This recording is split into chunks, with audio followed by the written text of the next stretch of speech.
Olá, meus amigos e minhas amigas, boa noite. Estamos aqui já com a doutora Alessandra Barros.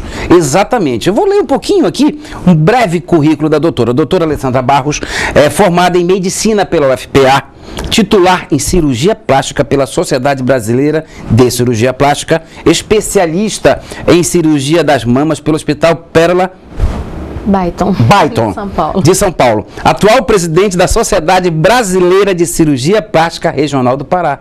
Exatamente. Boa noite, doutora Alessandra. Boa noite, prazer, viu? Prazer meu. Prazer meu, é nosso, dos nossos telespectadores. Parabéns, primeiramente, por esse currículo. Não é fácil, né? Presidente dessa sociedade tão, vamos dizer assim, importante. E hoje, o nosso tema de hoje é a importância, né? Aqui, ó, autoimagem.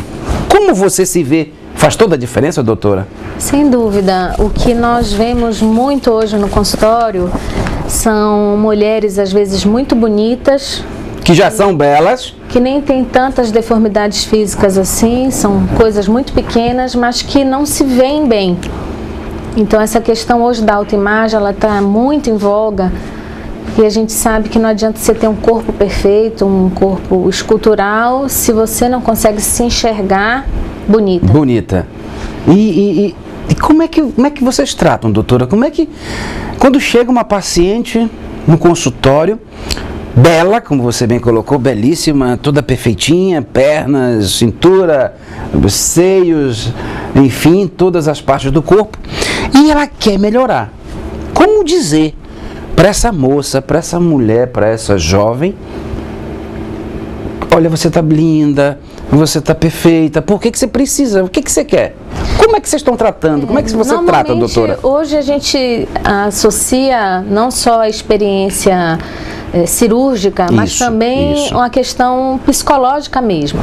Então, hoje o consultório de cirurgia plástica, como muitos consultórios médicos, ele é aquele local onde a pessoa vai falar sobre as suas lamentações, sobre os seus desejos, sobre as suas vontades.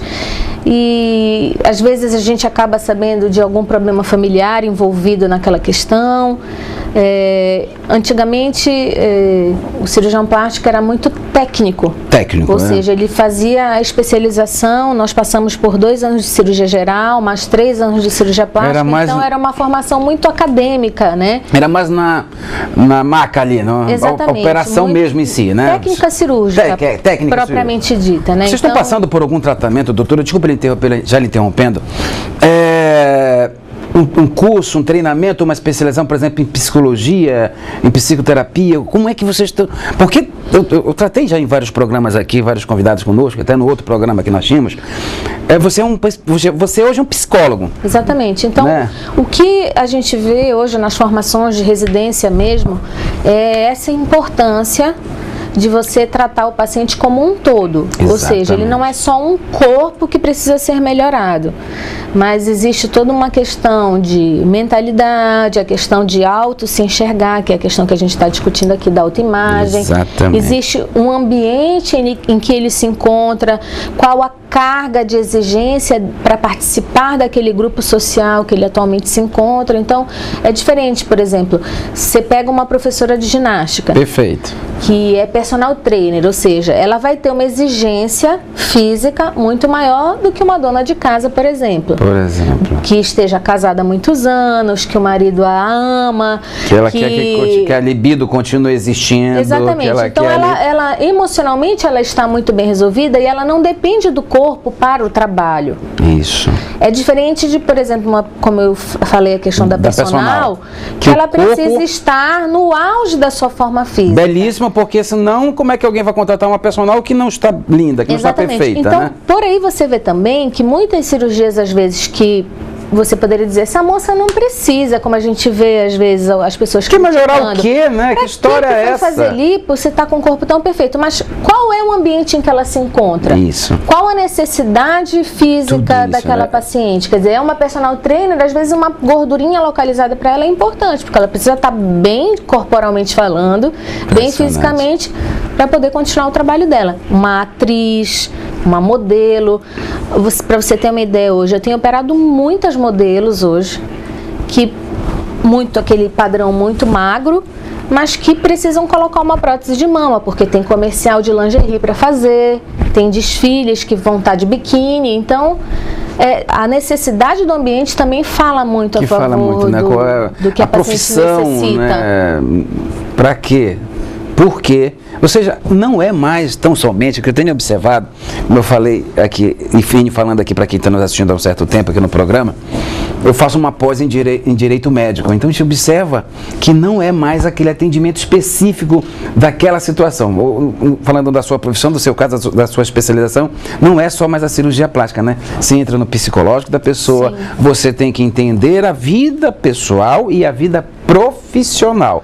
Para atender ali um conjunto, né? Isso é tão sério que, às vezes, a paciente ela não está bem emocionalmente naquele período em que ela vai fazer a consulta para a cirurgia, e a gente precisa identificar isso e, às vezes, postergar o procedimento. Daqui a 3 meses, faça isso. Não só por questões clínicas, às vezes tem um problema de saúde que ainda não está bem resolvido, mas também porque ela não está bem de cabeça. E um pós-operatório necessita que a pessoa esteja bem emocionalmente para conseguir fazer tudo. Ou seja, você foge, né, doutora Alessandra, do financeiro, né? Sem dúvida. Hoje é isso que é o mais importante, porque é tão complicado quando profissionais da sua área, da área de direito, de todas as áreas, eles visam tão somente financeira. É quando não há necessidade, muitas das vezes, naquele momento, né? Uma segunda situação, segunda oportunidade. Vocês estão de parabéns, eu tenho a seguinte crença, né? Falando de crenças, eu acredito que você não perde o paciente se você explica para ele o motivo do não.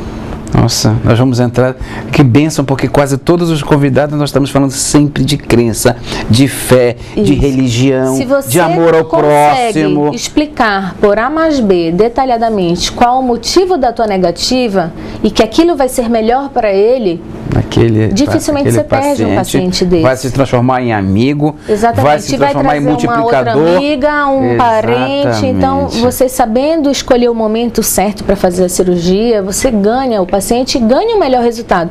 Nós, hoje, os cirurgiões plásticos, vivemos muito dos resultados das nossas cirurgias. Com certeza. Então, é óbvio que eu vou ter uma clientela maior se eu proporcionar bons resultados. E se ela estiver bem emocionalmente, eu consigo muito mais facilmente o resultado. Cirurgia plástica em jovens mulheres. É um assunto assim, moças de 15, 16, 17 anos, até, não sei se você tem experiência com uma idade até menor do que essa.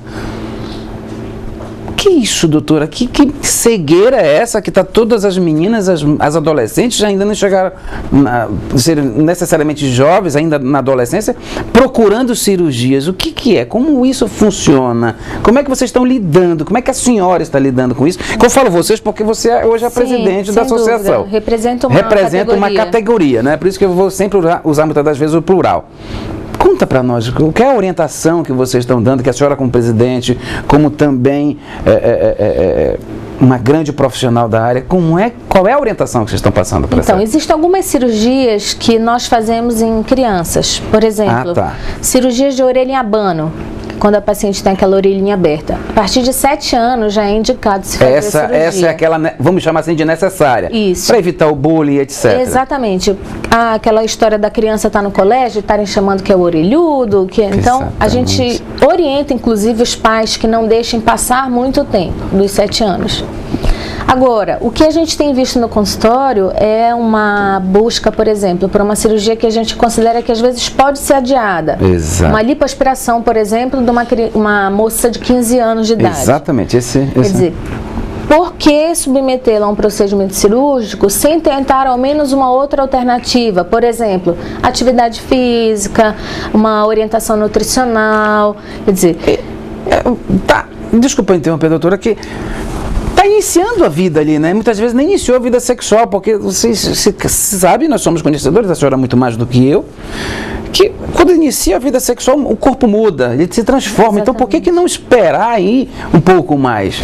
A nossa orientação, o que a gente tem visto normalmente, é a maioria dos cirurgiões plásticos evitando fazer esses tipos de cirurgias em pacientes de 15, 16 anos. A gente completa pelo menos a maioridade, porque 18. Você vai ter mais maturidade, você já pode responder legalmente também, exatamente, né? Aí você operar uma paciente adolescente, você tem que ter a autorização dos pais. Então, a gente evita fazer essas cirurgias em pacientes muito jovens. Agora, existem algumas cirurgias, por exemplo, que às vezes são necessárias. Eu vou te dar um exemplo. Isso. Cirurgia de nariz. Uma paciente que tem o nariz adunco, que é aquele nariz de tucano, vai fazer as fotos dos 15 anos, vai fazer o book, vai ter toda uma cerimônia. Não precisa esperar 17, 18 anos, porque aquilo não vai mudar. A partir de 14 anos, se ela já acabou com sua fase de crescimento, geralmente passa por um endocrinologista para ver se já parou de crescer. Fantástico. Por que não operar essa moça antes dessa fase das fotos? Quer dizer, ela vai ter um trauma muito grande de se ficar com um nariz que é um nariz que não é gracioso. Então, existem casos e casos, mas assim, prótese de mama, por exemplo, a gente evita fazer muito jovem também. A gente espera um pouco mais, espera ter essa maturidade. Dependendo do tipo de cirurgia, a gente até pode fazer. E quando, doutora Alessandra, quando a moça, nós estamos falando mais de mulheres, que 80% da procura são as mulheres, né? Quando vamos entrar com os meninos, eu vou perguntar aqui de mim também, se precisa fazer alguma coisa, onde precisa aí. Quando insiste, que uma mama, por exemplo, uma moça de 15 anos, não, eu quero fazer, a mãe está ali, não, minha filha tem dinheiro, doutor, a gente vai lhe pagar, a gente quer fazer, faz. Depende muito do que a gente está vendo em termos da questão psicológica que eu te falei. Exatamente. Se você notar que o benefício em fazer a cirurgia para ela vai ser maior do que não fazer, por que não fazer? Exatamente, fantástico. Mas aí eu preciso da autorização dos pais, ou seja, o pai e a mãe têm que estar cientes, né? Tem que ser uma conversa, uma longa conversa antes de se tomar uma decisão como essa. Não é uma coisa fácil de ser resolvida e não vai ter uma regra, né? Examinar mesmo caso a caso. Cada paciente vai ter uma história de vida, vai ter um contexto e aí a partir desse contexto a gente opta por operar ou não. Excelente. Nós vamos fazer um breve intervalo, doutora Alessandra, mas eu já vou deixar a pergunta, tá? A busca da autoestima relacionada à aparência física. Eu quero falar autoestima, aparência física, tá? Meu amigo, minha amiga, nós somos do programa Direito e Cidadania com o Dr. Miguel Carter, exatamente comigo. Eu costumo dizer para você, avisar os amigos, avisar os parentes, familiares, vizinho da direita, vizinho da esquerda, olha, você está gostando do tema? Eu estou amando, poxa.